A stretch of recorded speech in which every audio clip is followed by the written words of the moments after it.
कल हमने लेक्चर में जो प्रीवियस लेक्चर था उसमें हमने डिस्कस किया था, डिफरेंट थियरी डिस्कस की थी, जैसे कि ऑक्सोक्रोम है, क्रोमोफोर है, तो सारी जो इम्पोर्टेंट थियरी थी, तो थियरी बेस है यूवी स्पेक्ट्रोस्कोपी का, वो हमने डिस्कस किया था कि उसका यूज क्या होता है और सब कुछ। उसके बाद सारी थ्योरी हम पढ़ के एक नज़र उस पर देख लो कि आप लोगों ने कल क्या क्या पढ़ा था, ठीक है।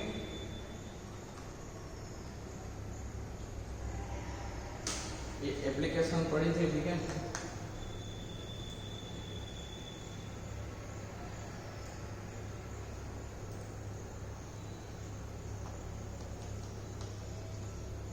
ट्रांजिशन के बाद आप लोगों ने पढ़ा था कल क्रोमोफोर और ऑक्सोक्रोम। पहले कल आपने क्या पढ़ा था, क्रोमोफोर एंड ऑक्सोक्रोम।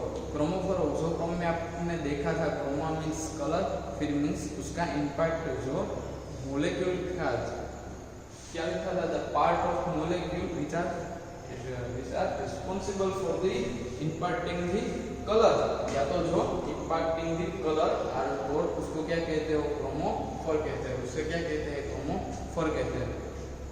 इसी क्रोमोफोर में, ठीक है, उसी क्रोमोफोर में कौन कौन से ग्रुप होंगे वो आप लोगों ने क्या किया था, देखा, ठीक है। और जो कलर के लिए रिस्पॉन्सिबल है वही कौन है, क्रोमोफोर है। जो क्रोम में देखा था कि वो खुद वो कलर इम्पैक्ट नहीं करता, तो क्या करता है, अगर कोई मॉलिक्यूल में क्रोमोफोर प्रेजेंट है तो फिर ऑक्सोक्रोम की प्रेजेंस से उसकी कलर इंटेंसिटी क्या होती है, इंक्रीज होती है। उसमें एग्जांपल लिया था कि जैसे एसीटोन है वो कलरलेस था, लेकिन हमने डाई एसिटाइल लिया, ठीक है, क्या लिया, डाई एसिटाइल लिया, तो उसका कलर येलो देखने को मिला, ठीक है।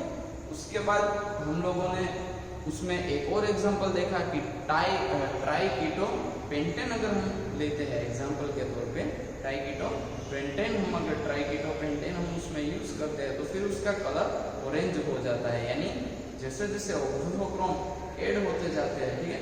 और ऑक्सोक्रोम कौन होंगे, जिसके पास नॉन बॉन्डिंग इलेक्ट्रॉन है, यानी जो भी लोन पेयर वाले एग्जांपल है सारे, वो किस में आएंगे, ऑक्सोक्रोम में आएंगे। इतने देखा था। उसके बाद हमने मेन जो मोस्ट साइंटिफिक थ्योरी है, ठीक है, जो स्विफ्ट है उसके बारे में पढ़ा था। उसमें बेथोक्रोमिक स्विफ्ट पढ़ा था कि जो लॉन्गर वेवलेंथ के साथ एब्सॉर्प्शन अगर शिफ्ट हो रहा है तो उसको बेथोक्रोमिक शिफ्ट कहेंगे। अगर शॉर्टर वेवलेंथ के साथ साइड क्या हो रहा है, एब्सॉर्प्शन हो रहा है, या तो उस साइड शिफ्ट हो रहा है, तो उसको हिप्सोक्रोमिक इफेक्ट भी कहा था, ठीक है। जो हाइपरक्रोमिक बेथोक्रोमिक इफेक्ट है उसको हमने रेड शिफ्ट भी कहा था, क्या कहा था, ऑल्सो कॉल्ड रेड शिफ्ट। जो हिप्सोक्रोमिक शिफ्ट है उसको हमने ब्लू शिफ्ट भी कहा था। उसके बाद इंटेंसिटी की बात की थी, एब्सॉर्प्शन इंटेंसिटी अगर इंक्रीज हो रही है, ठीक है, तो उसको हाइपरक्रोमिक इफेक्ट बोलेंगे, अगर डिक्रीज हो रही है तो उसको क्या बोलेंगे, हाइपोक्रोमिक इफेक्ट बोलेंगे। ये चार जो मेन इंपॉर्टेंट थ्योरी थी वो हमने जो चार ये शिफ्ट थी वो हमने अच्छे से पढ़ी थी, ठीक है। उसके बाद ये सारी थ्योरी हमने पहले भी पढ़ लिया, ठीक है। सिंगल बीम और ये इंस्ट्रूमेंटेशन है जो आपके लिए इतना इंपॉर्टेंट नहीं है, ठीक है, लेकिन पता होना चाहिए। उसके बाद हमने उसकी एप्लीकेशन पढ़ी थी, उसमें देखा था क्वालिटेटिव क्वांटिटेटिव एनालिसिस किस तरह से कर सकते हैं, डिटेक्शन ऑफ इम्प्योरिटी किस तरह से फाइंड कर सकते हैं, स्ट्रक्चर ऑफ ऑर्गेनिक कंपाउंड का स्ट्रक्चर आप किस तरह से आइडेंटिफाई करते हो, ठीक है, structure analysis of organic compound देखा था। और उसके बाद एक थ्योरी जो हम पढ़ रहे थे, ठीक है, वो कौन सी थी, factor affecting of lambda maximum. उस पर क्या क्या इफेक्ट करता था, एक तो सिस्टम किस टाइप के वो इफेक्ट करता था, ठीक है, सोलवेंट आप किस टाइप का, उसमें पोजीशन ऑफ ग्रुप इफेक्ट करता था, सोलवेंट इफेक्ट करता था, जो स्ट्रेंथ है वो इफेक्ट करता था, इफेक्ट ऑफ सोल्ट फॉर्मेशन करता था, जो हाइड्रोजन बॉन्डिंग बन रही थी वो इफेक्ट करता था। अगर एक्स्ट्रा कॉन्जुगेशन हो रहा है तो रेजोनेंस ज्यादा होगा, उस वजह से एब्सॉर्प्शन ज्यादा होगा तो वो इफेक्ट करेगा, लैम्ब्डा मैक्स ज्यादा होगा। कार्बोनाइल ग्रुप से भी वही इफेक्ट आएगी। रिंग अगर इंक्रीज होगी तो उसकी वो भी लिखा होगा, size of ring and solvent effect तो आपको पढ़ेंगे, ठीक है। तो उससे पहले ये सब पढ़ने से पहले ये डायरेक्ट आपको समझ नहीं आएगा कि किस तरह से प्रॉपर्ली वर्क करेगा। उससे पहले आपको क्या करना है, अभी दो पार्ट है यूवी स्पेक्ट्रोस्कोपी को, आपको एग्जाम में हो या कोई भी जगह स्पेक्ट्रोस्कोपी में अगर यूवी स्पेक्ट्रोस्कोपी पढ़ रहे हो तो उसको दो पोर्शन में डिवाइड कर सकते हो। एक तो थ्योरेटिकल पोर्शन जो आपका बेसिक क्लियर करेगा कि यूवी स्पेक्ट्रोस्कोपी में किस तरह से पढ़ना है, किस तरह के क्वेश्चन आ सकते हैं, किस तरह का नॉलेज चाहिए, ठीक है। उसके अबाउट आपको यूवी स्पेक्ट्रोस्कोपी जानने के लिए क्या क्या उसमें नॉलेज चाहिए, या तो उसके जो बेसिक एग्जाम्पल आएंगे। पार्ट 2 है वो क्या है, सारा जो डेटा है वो डेटा के बेस, ठीक है, उसके डेटा के बेस जो हमें एग्जाम्पल सॉल्व करने हैं उसके लिए पार्ट 1 का नॉलेज होना जरूरी है, ठीक है। पार्ट 1 का लास्ट जो क्वेश्चन है वो है factor affecting on lambda max. जो लैम्बडा मैक्स है उस पे कौन से फैक्टर अफेक्ट करते हैं, ठीक है, वो हमारा थ्योरेटिकल पोर्शन है। उसके 2 क्वेश्चन है जनरली तो, लेकिन ये एक है। इसके अलावा पोलो एरोमेटिक, और जो आपके सिलेबस का यूनिट का लास्ट टॉपिक है पोलो एरोमेटिक के बारे में डिस्कस करना है, वो एक लास्ट क्वेश्चन आप ले सकते हो, वरना यहाँ पार्ट 1 खत्म हो रहा है। पार्ट 2 दोनों का इक्वल वेटेज होगा। पार्ट 2 होगा उसमें सारे मैक्सिमम मार्क में बात कर रहा हूँ। पार्ट 2 जो है उसमें सारे क्या आएंगे, एग्जाम्पल आएंगे, ठीक है। वो एग्जाम्पल को याद रखना, वो एग्जाम्पल अगर आपको सारे के सारे सीखने हैं तो ये आज का जो लेक्चर है वो प्रॉपरली पूरा देखना, ठीक है, अच्छे से। अगर आज का जो लेक्चर है वो अगर आपको समझ आ गया तो सारे एग्जाम्पल सोल्व हो जाएंगे, लेकिन अगर आज का लेक्चर आपको नहीं पता चला तो फिर क्या होगा, तो जो पूरा क्या है मिस हो जाएगा, यानी एग्जाम्पल में पता नहीं चलेगा किस तरह से सिस्टम सिलेक्ट करनी है, किस वे में जाना है, ठीक है। तो अभी के लिए बस आज का लेक्चर इसी टॉपिक से स्टार्ट करते हैं। उसके बाद factor affecting of lambda max पे जाएंगे। एक ये थ्योरी है जो आप समझ लेंगे, उसके बाद आप factor affecting of lambda max अच्छे से समझ पाओगे, ठीक है। उसमें ये जो साइंटिस्ट है जिसने 1941 में क्या किया था, ये डिस्कवर किया था कि आप लैम्बडा मैक्स की जो वैल्यू है वो क्या कर सकते हो, उसका स्ट्रक्चर देख के आप प्रिडिक्ट कर सकते हो कि इसकी लैम्बडा मैक्स वैल्यू इतनी होगी, ठीक है, क्या होगी, इतनी होगी, ये फिक्स कर सकते हो आप, ठीक है। वुलवर्थ फिशर्स रूल्स है, जो वुलवर्थ फिशर्स रूल उसको बोलते हैं। उसने क्या किया, उसने 3 सिस्टम दी, इतनी 3 टाइप की सिस्टम दी है, ठीक है। फर्स्ट जो सिस्टम है उसको डाइंग सिस्टम बोलते हैं। क्या बोलते हैं, डाइंग, अभी नाम में ही आ गया ना, उसको आप समझ सकते हो। डाई यानी 2, and in means double bond, यानी डाइंग यानी सिस्टम के अंदर होगा, क्या होगा, डाइंग प्रेजेंट होगा, ठीक है। सेकंड जो थी वो थी अल्फा बीटा अनसैचुरेटेड जो कार्बोनिल कंपाउंड है, अल्फा बीटा अनसैचुरेटेड जो कार्बोनिल कंपाउंड है उसके अंदर उसकी एक सिस्टम दी, ठीक है। और उसके अलावा एक और सिस्टम दी, वो दी एरोमेटिक। जो एरोमेटिक है उसके जो सब्स्टिट्यूशन जो ग्रुप आएगा फंक्शन ग्रुप, ठीक है, एरोमेटिक जो ग्रुप है, एरोमेटिक के ऊपर जो कार्बोनाइल ग्रुप है उसमें उसके बाद एक ग्रुप यहाँ अटैच होगा, C डबल बॉन्ड हो, और यहाँ G लिखा है, G की जगह पे आप क्लोरीन CH3OH ये डिफरेंट उसमें अटैच करोगे, ठीक है, तो उस सिस्टम का लैम्बडा मैक्स डिफरेंट आएगा, ठीक है। तो अभी आप सोचोगे कि सर ये सिस्टम तो हो गई, लेकिन एग्जाम्पल किस तरह से काउंट करना है, तो जब एग्जाम्पल की बात आएगी तब उसमें काउंट करेंगे। लेकिन एक और बात, ठीक है, यहाँ आपको याद रखना है, अगर अल्फा बीटा अनसैचुरेशन में अगर कहीं OH अटैच है, आपके OH की इसकी पहले तो एक सिस्टम जो थी, सभी सिस्टम है ना, सभी सिस्टम की एक बेस वैल्यू होगी, यानी वो डायरेक्ट आपको लिखनी है कि ये इतनी बेस वैल्यू है। मान लो कि एरोमेटिक सिस्टम हो गया, तो एरोमेटिक का जो लैम्बडा मैक्स है पूरा सिस्टम का, वो पहले जो रिंग है और ये कार्बोनिल के साथ जो ये रिंग है, पहले तो उसका क्या एक बेस वैल्यू फिक्स होगी, इसकी और C डबल बॉन्ड होगी, इसकी क्या होगी, एक बेस वैल्यू फिक्स होगी, तो वो फिक्स वैल्यू आपको क्या कर देनी है, लिख देनी है। उसके बाद इसमें अगर ऑर्थो पे कोई सब्स्टिट्यूशन है, मान लो यहाँ कोई क्लोरीन है, यहाँ कोई ग्रुप है, यानी ऑर्थो मेटा पैरा इन तीनों पे अगर जो भी ग्रुप लगे है तो उसकी जो वैल्यू आ रही है उसकी इस तरह से आपको एग्जाम में इस तरह से आपको क्या दी होगी, इस तरह से एग्जाम में आपको वो डेटा दिया होगा, वो आपको पेपर के साथ ही इसका डेटा मिलेगा कि भाई ऑर्थो पे ये ग्रुप है, ठीक है, यहाँ पे ऑर्थो पे Cl ग्रुप है तो इसकी 15 नैनोमीटर वैल्यू लेनी है, अगर मेटा पे है तो 20 नैनोमीटर वैल्यू लेनी है, अप्रोक्स ऐसे ही बोल रहा हूँ एग्जांपल के तौर पे, ठीक है। और पैरा पे है तो उसकी 5 नैनोमीटर वैल्यू लेनी है।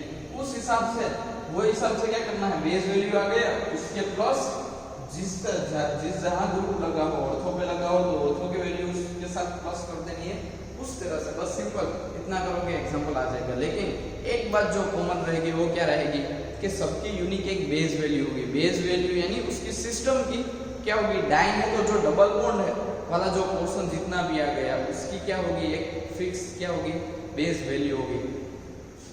तो उसी बेस वैल्यू के प्लस में आपको क्या लिखना है, जो जो सब्स्टिट्यूशन आ रहे हैं उसकी जो वैल्यू भी जो डेटा में दी होगी उसको आपको क्या करना है, उसके साथ प्लस कर देना है। ठीक है, तो पहले ये तो प्रॉपर्ली ये पहले देख लो। Woodward 1941 predicted lambda max value, उसने क्या किया, प्रेडिक्ट किया कि लैम्ब्डा मैक्स वैल्यू। अभी देखो उसने तीन टाइप की सिस्टम दी, ठीक है, एक तो डाइन सिस्टम दी, फर्स्ट कौन सी दी, फर्स्ट उसमें थी डाइन, सेकंड थी alpha beta unsaturation and third थी एरोमेटिक या तो एरोन सिस्टम बोलते हैं उसको। ठीक है, अभी डाइन टू टाइप की होगी, एक तो ए साइक्लिक होगी और साइक्लिक होगी। क्या होगी, या तो ए साइक्लिक यानी रिंग में नहीं होगी उसको ए साइक्लिक बोलेंगे। तो उसका एग्जांपल तो इस तरह से हो गया ना, double bond, single bond, double bond, ये अनसैचुरेशन हो गए, ये डाइन हो गए।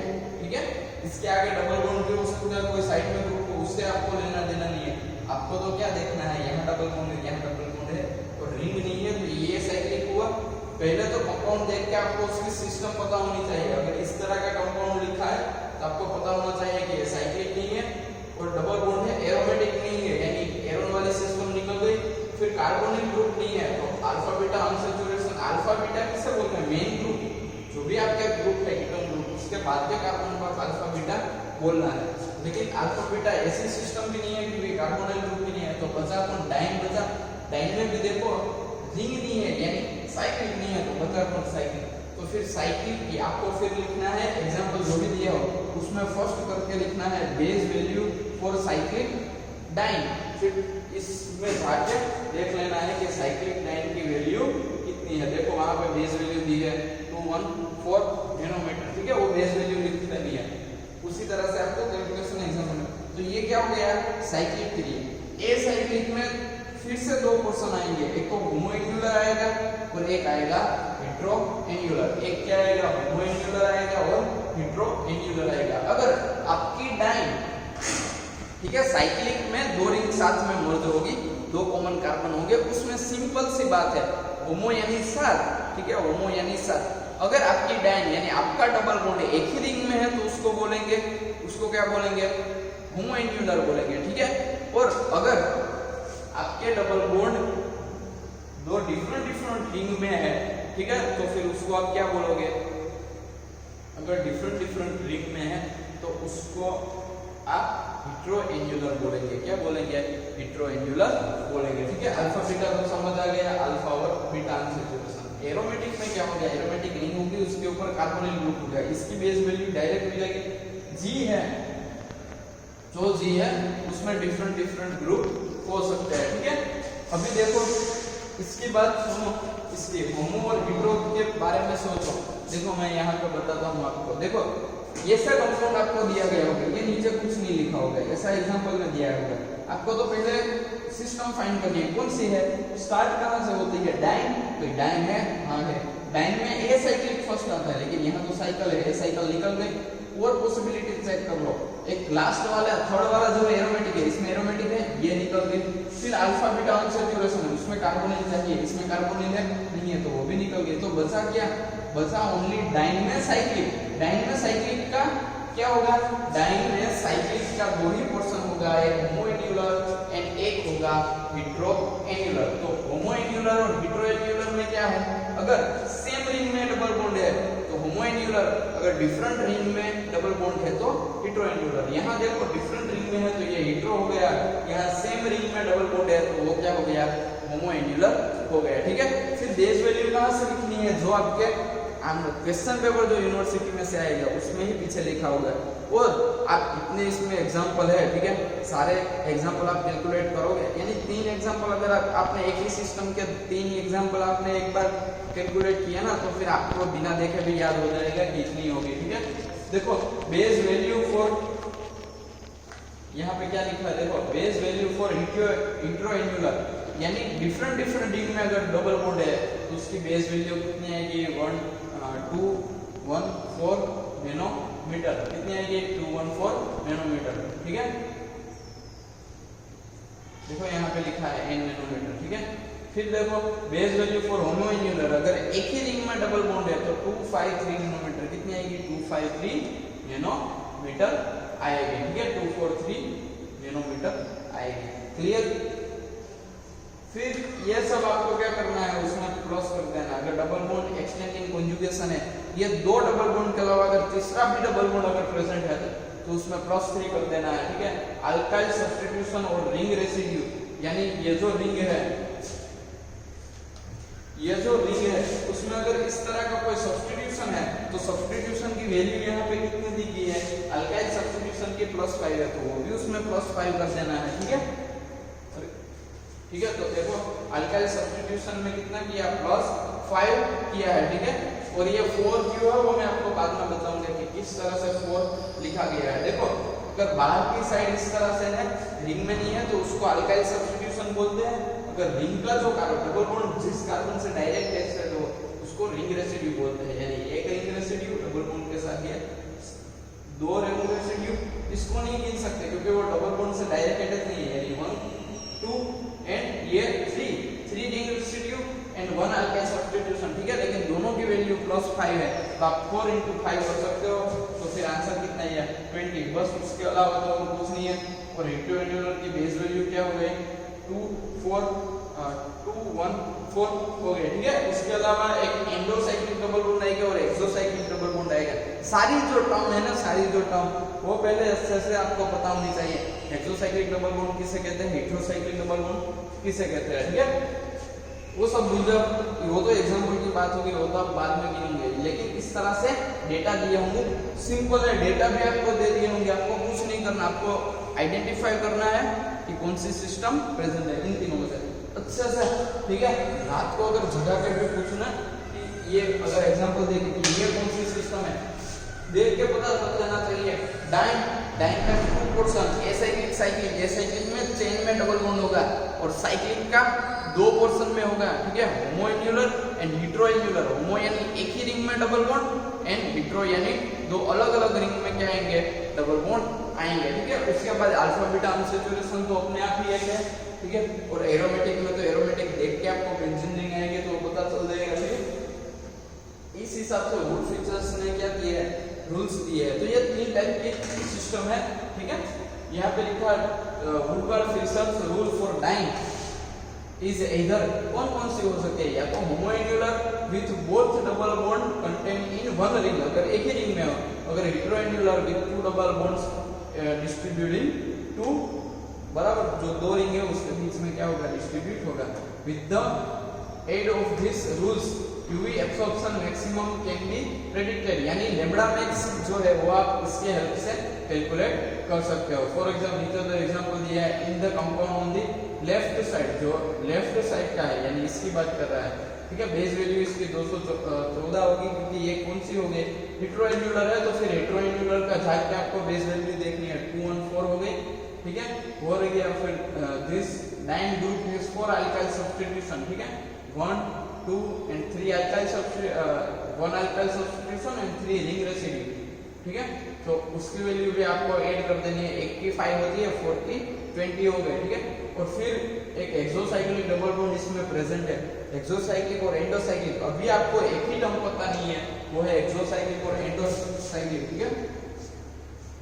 अगर कोई रिंग को परपेंडिकुलर डबल बॉन्ड है, क्या है, परपेंडिकुलर, इस तरह से टच हो रहे हैं तो उसको बोलते हैं एक्सोसाइक्लिक डबल बॉन्ड। क्या बोलते हैं, एक्सोसाइक्लिक डबल बॉन्ड।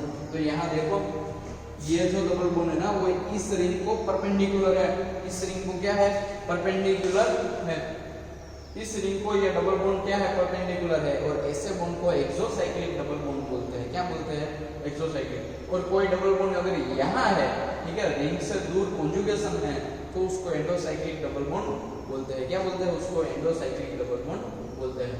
एंडोसाइक्लिक ज्यादातर नहीं आएगा, मेन जो वैल्यू आएगी वो आपको एक्सोसाइक्लिक डबल बॉन्ड की रखनी पड़ेगी। और खास याद रखना, एक्सोसाइक्लिक डबल बॉन्ड यानी जो रिंग को क्या होगी, परपेंडिकुलर होगी, और उसकी बेस वैल्यू कितनी है, देखो एक्सोसाइक्लिक डबल बॉन्ड है तो उसकी बेस वैल्यू है एक्सोसाइक्लिक डबल बॉन्ड की +5 है, तो फिर +5 इसमें ऐड कर दो, फिर इसमें 25 ऐड कर दो, इसमें कितने ऐड कर दो, 25 ऐड कर दो तो देखो यहाँ पे किए गए हैं 239 नैनोमीटर, यानी इसका लैम्ब्डा मैक्स कितना मिलेगा 239 नैनोमीटर जितना इसका मिलेगा, ठीक है। और अगर आप प्रैक्टिकली देखोगे तो इसका 240 नैनोमीटर आएगा, यानी दोनों सेम आएगा, इक्वली आएगा, ठीक है। उसी तरह से ये हेटेरो एन्युलर का होमोएन्युलर का एग्जांपल दिया गया है, ठीक है। तो ये वुडवर्ड फीचर्स रूल्स है जो आपने अच्छे से पढ़ लिए है, ठीक है। अभी आ जाओ हमारी इंपॉर्टेंट जो थियरी है उसमें आ जाओ, वो कौन सी थी, factor affecting on lambda max. ये आएगी, ठीक है, factor affecting on lambda max. ये अच्छे से लिख लेना, प्रॉपरली लिख लेना, पूरा का पूरा यहीं वीडियो पोस्ट कर दो, सारा का सारा लिख दो, ठीक है। अगर आपको कभी भी जगह के इसमें से पूछ देनी कि ये कौन सी सिस्टम है, कौन सी सिस्टम, यानी ऐसे नहीं पूछेगा कौन सी सिस्टम, इस तरह का एग्जांपल दिया गया होगा, ठीक है।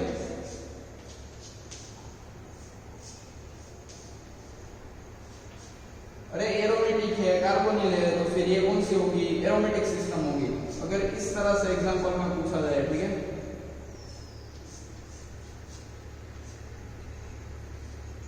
तो देख के पता होना चाहिए डबल बॉन्ड है वो कॉन्जुगेशन में है और डिफरेंट रिंग में है, तो ये हेटेरोएन्युलर हो गया है, ठीक है। कौन सा हो गया है,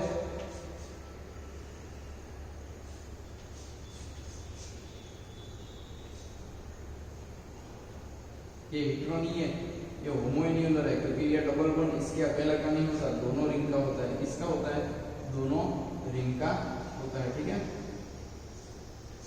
ये तो होमोएन्युलर है, ये भी होमोएन्युलर है, हेटेरोएन्युलर होने होते तो यहाँ पे डबल बॉन्ड आता है, ठीक है। कहाँ पे, यहाँ पे डबल बॉन्ड आता है, ठीक है। तो इस तरह से आपको कंपाउंड देख के बोल देना है कि ये कौन सी सिस्टम है, तो आपको उससे से आ जाएगी, ठीक है। एक बार फिर फर्स्ट आएगी डाइन सिस्टम, सेकंड आएगी alpha beta unsaturated system, third आएगी एरोमेटिक। फर्स्ट में जो डाइन सिस्टम है उसका दो क्वेश्चन आएगा, एक साइक्लिक, ए साइक्लिक आएगा, एक साइक्लिक आएगा। ए साइक्लिक तो चेन में डबल बॉन्ड होगी, लेकिन साइक्लिक के अंदर फिर से दो क्वेश्चन आएगा, एक होमोएन्युलर होगा, एक हेटेरो होगा। अगर एक ही रिंग में दो डबल बॉन्ड है तो होमोएन्युलर, अगर नजीक नजीक के यानी दो अलग अलग रिंग में डबल बॉन्ड है तो फिर हेटेरोएन्युलर। फिर अल्फा बीटा और एरोमेटिक का पता है।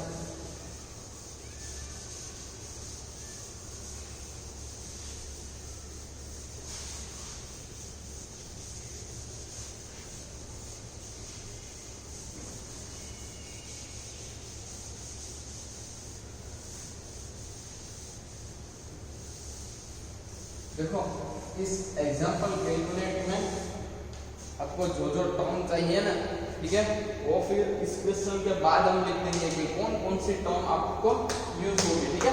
अभी के लिए ये देखो factor affecting on lambda max. अभी जो ये एग्जांपल कैलकुलेट अगर कोई कर रहे हैं तो फिर उसमें कौन कौन से फैक्टर है जो कंपाउंड में अगर ऐड होंगे तो उसकी लैम्ब्डा मैक्स की जो वैल्यू है उसमें क्या आएगा, चेंज आएगा, ठीक है। उसमें हमने कितने सारे एग्जांपल कितने देखे थे, ठीक है। ये देखा था ना हमने, फर्स्ट तो कौन सी थी, फर्स्ट आएगी सिस्टम, ठीक है। फर्स्ट कौन सी आएगी, सिस्टम। उसके बाद क्या था, position of group,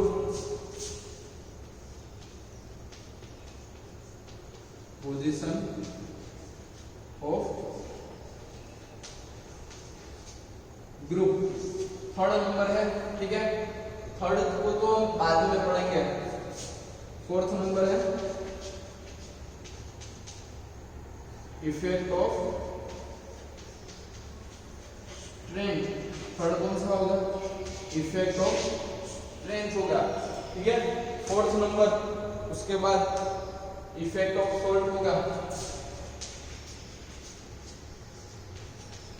effect of salt formation. 5 number उसके बाद क्या होगा,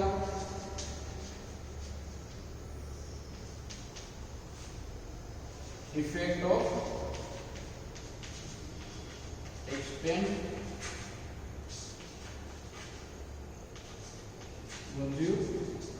कंजुगेशन, ठीक है। 6 नंबर क्या आएगा, इफेक्ट ऑफ एच बॉन्ड। अगर आपको पूछा जाए कि explain factor affecting on lambda max, तो पहले इस तरह से लिखना है, ठीक है।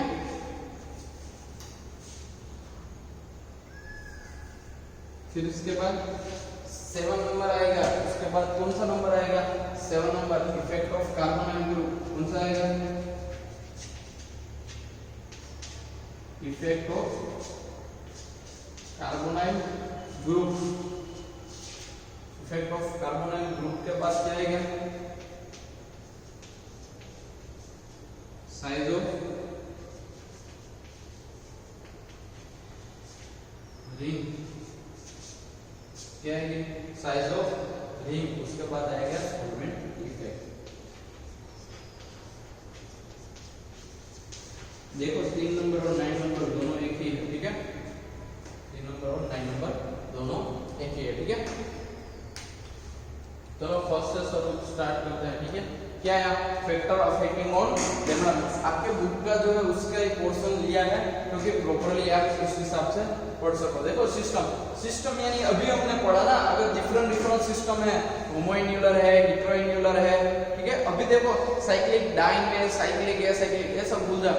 मेन सिस्टम कितनी रहेगी, या तो एसाइक्लिक डाइन होगी, या तो होमोइन्युलर होगा, या तो हेटेरोइन्युलर होगा, अल्फा बीटा अनसैचुरेशन होगा, या तो लास्ट में कौन आएगा एरोमेटिक। और सबकी लैम्बडा में जो बेस वैल्यू है वो क्या रहेगी डिफरेंट रहेगी ना, यानी जिस तरह से सिस्टम चेंज होगी लैम्बडा मैक्स में क्या आएगा डिफरेंस आएगा। तो फर्स्ट वही है, तो एक तो आपका इजीली सॉल्व हो गया। System lambda max depend on different types of system, वो तो हमने देख लिया। बेस वैल्यू चेंज होने के कारण बेस वैल्यू चेंज और सबके सब्स्टिट्यूशन की वैल्यू अलग हो गई। अगर होमोइन्युलर में +5 है CH3 की, तो फिर दूसरे एरोमेटिक में ऑर्थो पैरा मेटा पे कोई डिफरेंट उसकी CH3 की वैल्यू ही क्या होगी डिफरेंट होगी, ठीक है। तो यानी सिस्टम जिस तरह से चेंज होगी सारी के सारी लैम्बडा मैक्स की वैल्यू में क्या आएगा वेरिएशन आएगा। Lambda max depend upon different type of system. For diene system the base value for different system is different. અને बेस वैल्यू डाइन सिस्टम के लिए क्या होगी, डाइन सिस्टम जो हमने यहाँ पढ़ा था उसकी होमो हेटेरो और एसाइक्लिक की क्या होगी डिफरेंट होगी, ठीक है। उसमें होमोइन्युलर है, होमोइन्युलर डाइनेट सिस्टम है, उसकी लैम्बडा मैक्स कितनी होगी 253 नैनोमीटर, और हेटेरोइन्युलर डाइन की कितनी होगी 214 नैनोमीटर, ठीक है। तो ये सिस्टम के हिसाब से वो लैम्बडा मैक्स पे अफेक्ट करेगा। पोजीशन ऑफ ग्रुप, अभी मैंने कहा ना पोजीशन ऑफ ग्रुप, अगर अल्फा बीटा अनसैचुरेशन है तो OH अल्फा पे लगा तो उसकी वैल्यू भी डिफरेंट होगी, बीटा पे लगा तो भी उसकी वैल्यू डिफरेंट होगी, समझ रहे हो बात इसमें, ठीक है। अगर OH यहां लगा तो भी इसकी वैल्यू डिफरेंट होगी, ये अल्फा हो गया, ठीक है। अगर बीटा पे लगा तो दोनों की वैल्यू क्या होगी डिफरेंट OH की आएगी, ठीक है। इसमें OH की वैल्यू क्या है, देखो OH की वैल्यू इसमें अल्फा पे 135 है, लेकिन OH की वैल्यू बीटा पे कितनी है, देखो बीटा पे कितनी है +3 है। तो लैम्बडा मैक्स में +5 का डिफरेंस आएगा ना, बाकी सब तो सेम रहेगा, ठीक है। उस हिसाब से देखो उसमें लिखा है पोजीशन ऑफ ग्रुप, देखो the value of lambda max different due to the position of the functional group, ठीक है। जो फंक्शनल ग्रुप है अदर फंक्शनल ग्रुप है, अगर उसकी पोजीशन अगर डिफरेंट हो रही है, ये देखो ये डायरेक्टली रेजोनेंस के साथ है कार्बोनिल में, ठीक है। इसमें इन्वॉल्व होने के लिए डिस्टेंस ज्यादा है, तो उस वजह से लिखा है। देखो the value of lambda max different due to the, ऐसे नहीं है अल्फा बीटा गामा डेल्टा, उस तरह से डेल्टा 1 डेल्टा 2 डेल्टा 3 इस तरह से सब्स्टिट्यूशन आ जाएगा, तो सबकी वैल्यू डिफरेंट होगी। यहां देखो the value of lambda max different due to the position of the functional group, position of the functional group अलग-अलग जगह पे लगेगा, उस वजह से पोजीशन ऑफ ग्रुप जो पोजीशन ऑफ डिफरेंट ग्रुप है, ठीक है, उसकी पोजीशन लैम्बडा मैक्स पे क्या करेगी फैक्टर अफेक्ट करेगी, ठीक है। उदाहरण के तौर पे in the इनोन system on lambda max for alpha beta position is different, देखो उसमें लिख देना अल्फा बीटा अनसैचुरेशन लिखा ना, उसको इनोन सिस्टम बोलते हैं, क्या बोलते हैं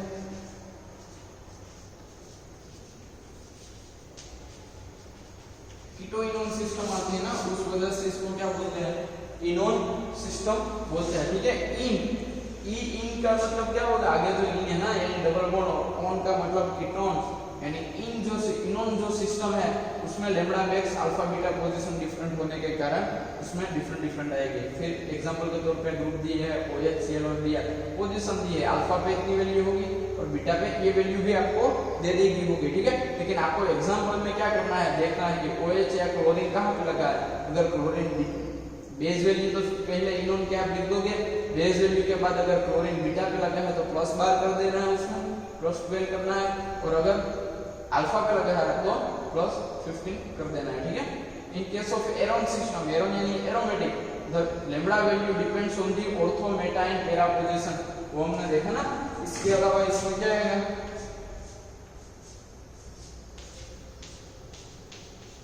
अगर यहाँ हाइड्रोजन है, ठीक है, उसकी बेस वैल्यू आप लिख दोगे हाइड्रोजन की जितनी है G जो है वो आपने लिख दी।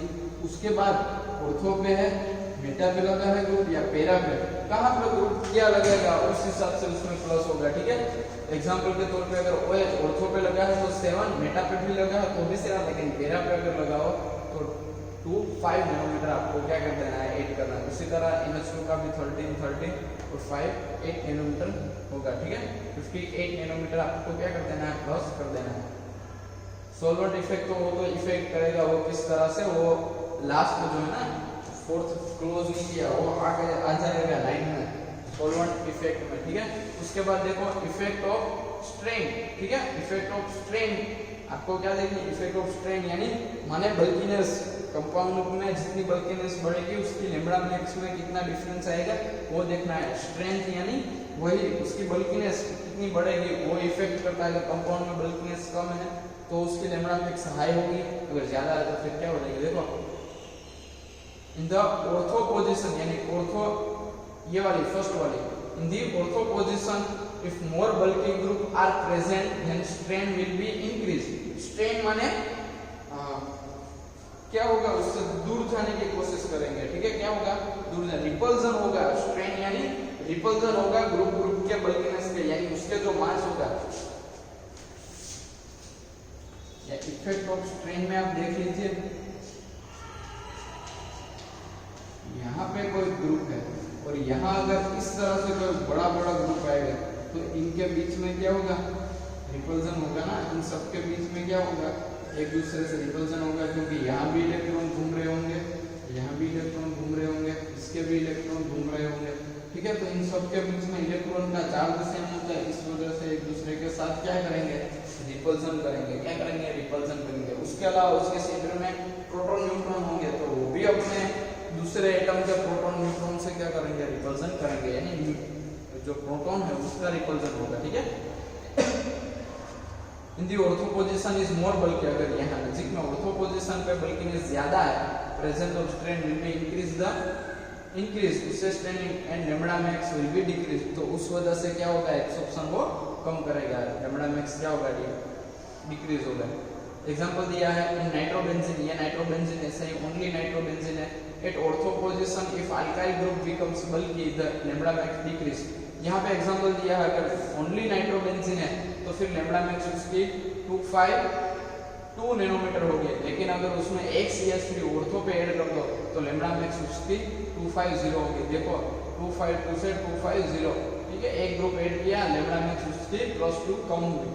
अगर वहां पे कोई टर्सरी ग्रुप आप लगा दो, सॉरी सेकेंडरी ग्रुप आप उसमें क्या कर दो, लगा दो 247 नैनोमीटर, यानी लैम्बडा मैक्स यहाँ से यहाँ जा रहे हो, लैम्बडा मैक्स डिक्रीज, यानी यहाँ से यहाँ bulkiness increase, lambda max decrease, ये आप कह सकते हो। तो ये इफेक्ट ऑफ स्ट्रेन हो गया। ठीक है, उसके बाद देखो इफेक्ट ऑफ सोल्ट फॉर्मेशन। अगर सोल्ट फॉर्मेशन हो रहा हो, ठीक है, तो उस वजह से भी क्या होगा, सोल्ट फॉर्मेशन की वजह से भी उसके लैम्बडा मैक्स में इफेक्ट आएगा। Due to salt formation the lambda max is increase, उससे क्या होगा, लैम्बडा मैक्स इंक्रीज होगा।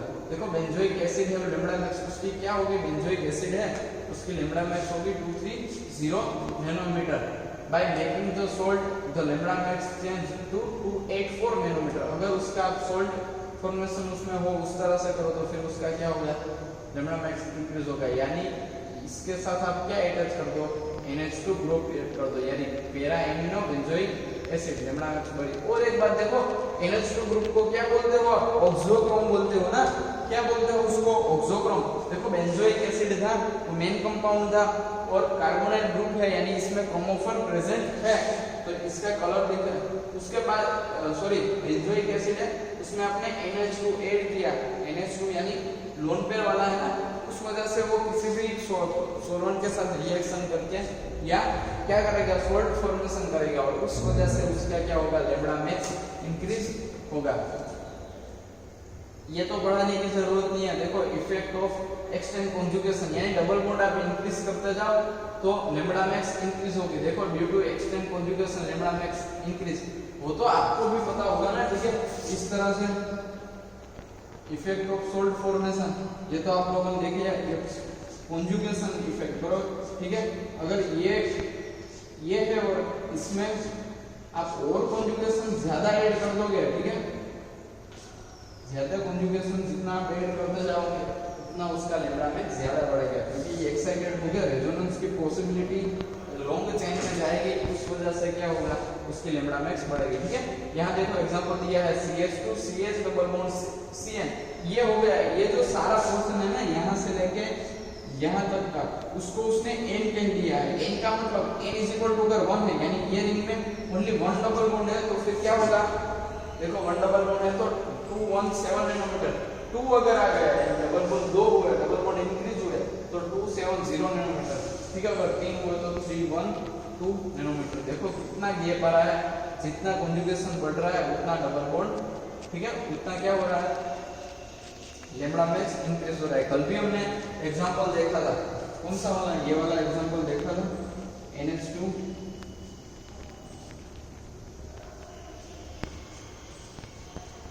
ऐसा हमने देखा था ना कि किस तरह से उसमें डबल बॉन्ड है वो वर्क करता है।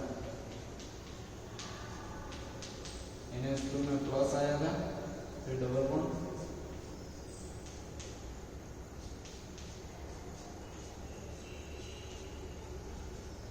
ये एक दूसरे में ट्रांसफर होते रहते हैं, ठीक है। क्या होते हैं एक दूसरे में, ये हमने कल अच्छे से पढ़ा था, ये तो रिवीजन के लिए, ठीक है। तो ये इफेक्ट ऑफ क्या हो गया, कॉन्जुगेशन। अभी इफेक्ट ऑफ हाइड्रोजन बॉन्ड है, हाइड्रोजन बॉन्ड, ठीक है, क्या करेगा, in the ortho position possibility of hydrogen bond is more, ये ऑर्थो बोलते हैं। इसको क्या बोलते हैं, जो मेन ग्रुप के पास वाली जो पोजीशन है उसको ऑर्थो बोलते हैं, उसके बाद की जो पोजीशन है उसको मेटा बोलते हैं, और नीचे वाली पोजीशन को क्या बोलते हैं, ठीक है, क्या बोलते हैं उसको, पैरा पोजीशन बोलते हैं। अभी देखो ऑर्थो के सामने ऑर्थो पोजीशन हुई, मेटा के सामने मेटा पोजीशन हुई, और ये पैरा के सामने कौन सी, इस साइड को क्या बोलेंगे, इस पोजीशन, ऑर्थो के सामने ऑर्थो, मेटा के सामने मेटा, और पैरा के सामने वाली जो है उस पोजीशन को आप क्या बोलोगे। ये होमवर्क में आपके लिए क्वेश्चन है, ढूंढ के लाना इस पोजीशन को क्या बोलेंगे जहां मेन ग्रुप अटैच हो, ठीक है। वो मैंने आपको बोल भी दिया होगा आगे, जो सेमेस्टर प्रीवियस सेमेस्टर में effect of hydrogen bond, ortho position की बात कर रहे हैं। In the ortho position possibility of hydrogen bond is more, वहां पे हाइड्रोजन बॉन्डिंग की पॉसिबिलिटी ज्यादा रहती है, क्योंकि मेन फंक्शनल ग्रुप यहाँ है और उसके नजदीक में ही क्या बनेगा, अगर ऐसा कोई ग्रुप आएगा जिसके पास हाइड्रोजन है और ये पोलर ग्रुप है, तो उसके बीच में पॉसिबिलिटी ज्यादा होगी, क्योंकि डिस्टेंस कम है, ठीक है। अगर मेटा पे आएगा तो थोड़ी कम पॉसिबिलिटी होगी, और पैरा पे तो पॉसिबिलिटी नहीं होगी, क्योंकि ये कितना डिफरेंस हो जाएगा, ठीक है, कम, तो इस वजह से डिस्टेंस हो जाएगा, sorry. In the ortho position possibility of hydrogen bond is more, where in meta position the possibility of hydrogen bond is not, meta position पे क्या रहेगी, नहीं रहेगी, therefore lambda max is more in ortho position. तो फिर एक ही example हो, ठीक है, एक ही एग्जांपल हो, इस तरह के दो, ठीक है, दो एग्जांपल हो जिसमें हाइड्रोक्सी ग्रुप अलग अलग, एक में ऑर्थो पोजीशन पे, एक पे मेटा पोजीशन पे लगाया गया है। देखो ऐसा मत सोचना, अपना दिमाग इस तरह से कभी मत लगाना, यहाँ पे नहीं, यहाँ पे देखो कि ये ऑर्थो मेटा और पैरा है, तो फिर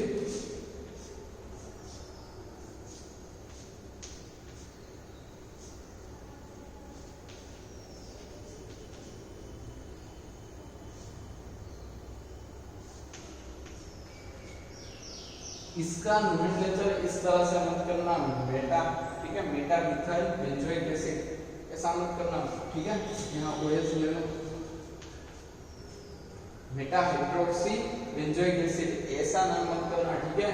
अरे कंपाउंड को किस तरह से, इसको किस तरह से भी घुमाओ, इस तरह से नहीं सोचना कि ये पोजीशन ऑर्थो मेटा पैरा, इस तरह से नहीं होता। फंक्शनल ग्रुप को रेफरेंस में रख के आपको ऑर्थो मेटा पैरा देनी है, यानी फंक्शनल ग्रुप के सबसे नजदीक जो है उसको मेटा बोलेंगे, ठीक है, सॉरी इसको ऑर्थो बोलेंगे, उसके बाद मेटा और उसके एग्जैक्ट सामने जो है उसको पैरा बोलेंगे।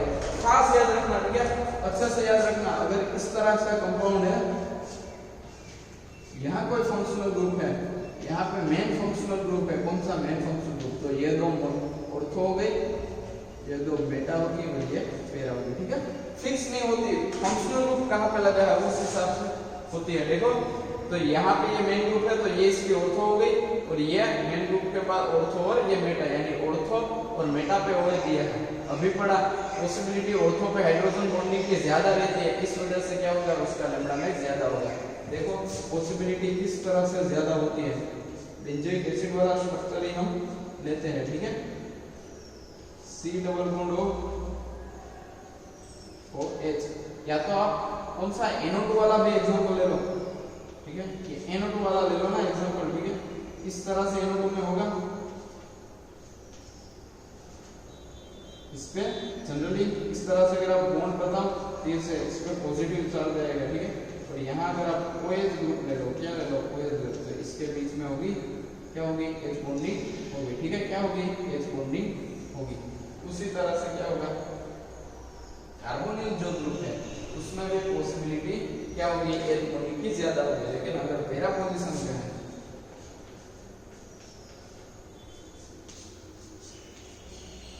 अगर मेटा पोजीशन पे OH है तो ये डिस्टेंस ज्यादा हो जाएगा, उस हिसाब से क्या होगा, पॉसिबिलिटी कम हो जाएगी, यानी इसकी क्या होगी, ज्यादा होगी लैम्डा मैक्स, एब्सॉर्प्शन कैपेसिटी जो है वो इसकी ज्यादा होगी, ठीक है। तो इफेक्ट ऑफ हाइड्रोजन बॉन्डिंग हो गया। Effect of carbonyl group, carbonyl group में भी इन एसिड कीटोन किस में होगा, एसिड में होगा कीटोन आल्डिहाइड, एसिड क्लोराइड, यानी इस तरह का स्ट्रक्चर। इसको आपको क्या बोलना है, acid chloride,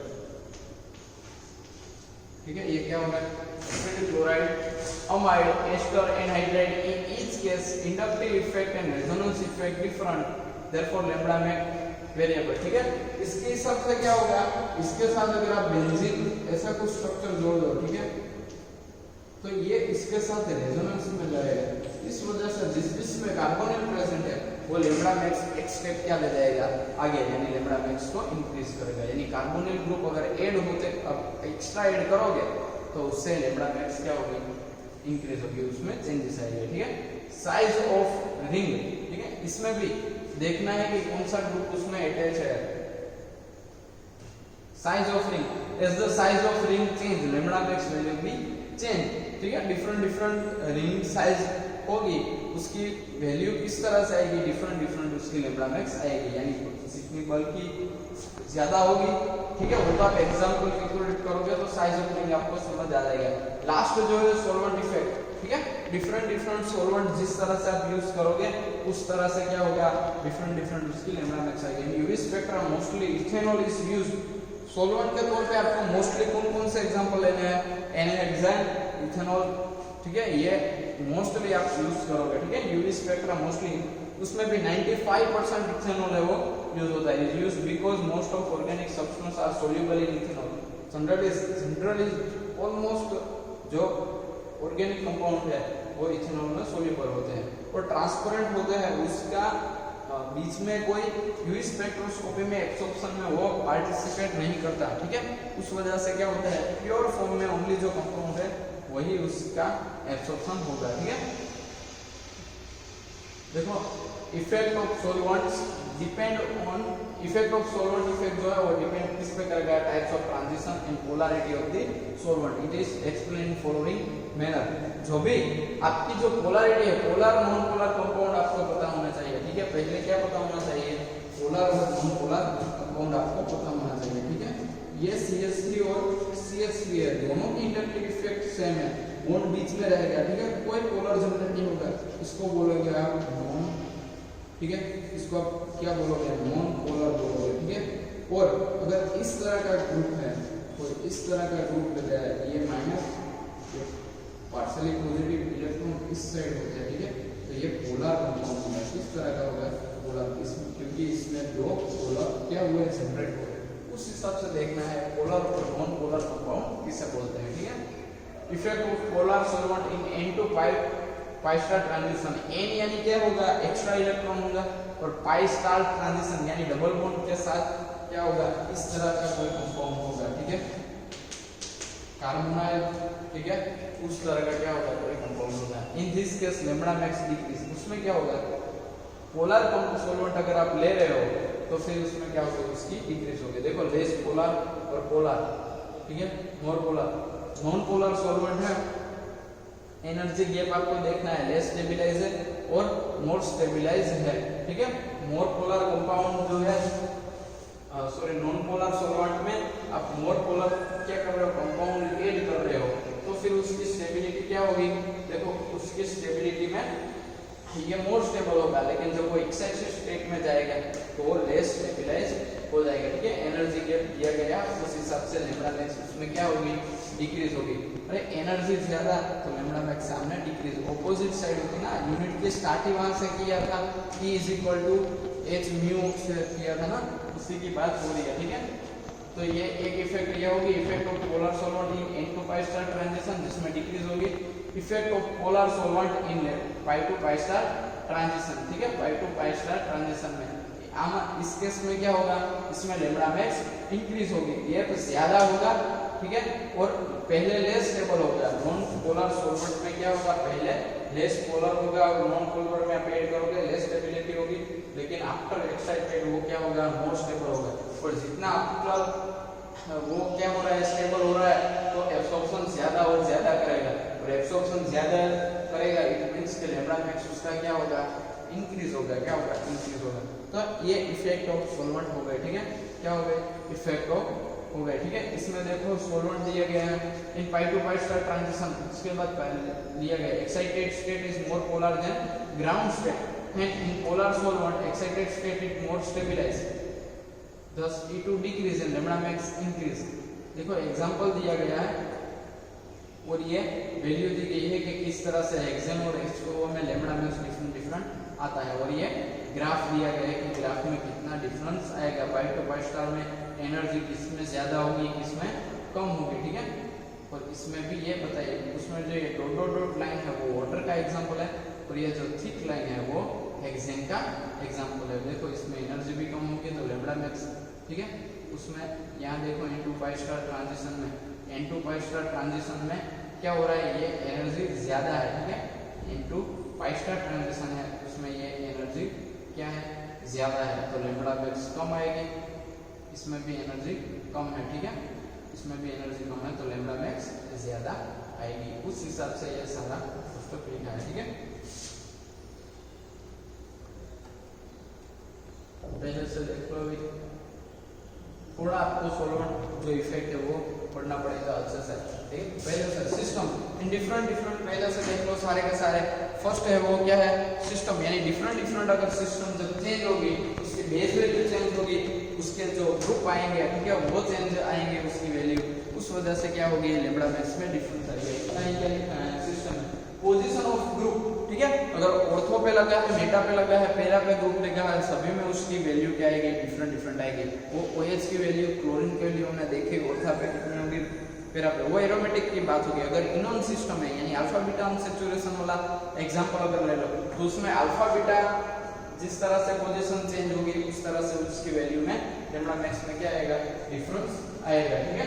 position of group हो गए, इफेक्ट ऑफ स्ट्रेन आएगा, इफेक्ट यानी बल्कीनेस, ऑर्थो पोजीशन पे कुछ नहीं है, नाइट्रोबेंजीन वाला एग्जांपल लिया था, फिर क्या किया, 250 नैनोमीटर थी, उसके बाद आपने एक CH3 ग्रुप ऐड कर दिया, तो फिर 247 नैनोमीटर हो गई, और उसके बाद आपने क्या किया, सेकेंडरी ग्रुप ऑर्थो पोजीशन पे लगा दिया, तो फिर उसकी एग्जांपल उसकी कितनी हो गई, 247 नैनोमीटर, कितनी हो गई, 24, देखो यहाँ पे लिखी है 247 नैनोमीटर, उसकी क्या हो गई वो डिक्रीज हुई, यानी रिंग स्ट्रेंथ ऑर्थो पोजीशन पे इंक्रीज हो रही है, ठीक है।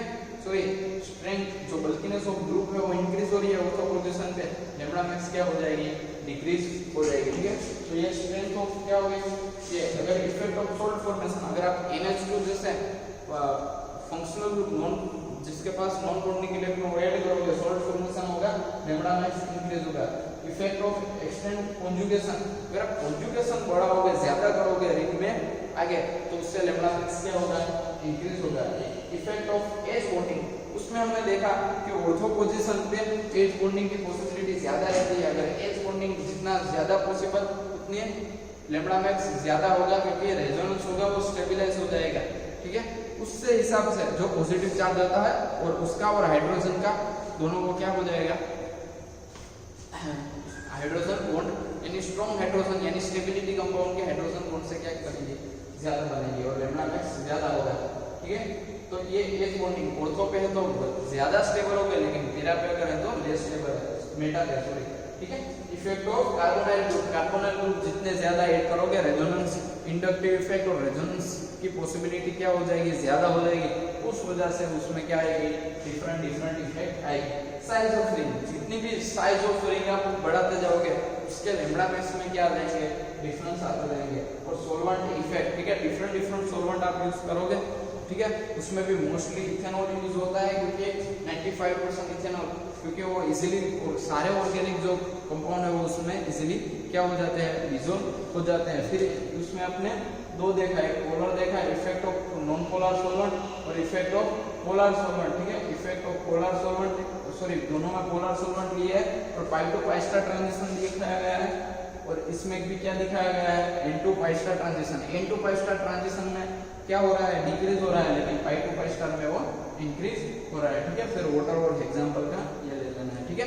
तो ये अच्छे से पहले प्रॉपरली ये सारे एग्जांपल जो है ये सारे एक बार सोच लो किसमें क्या आएगा, उसी तरह से जो 9 है उसको क्या आना चाहिए, ठीक है, अच्छे से।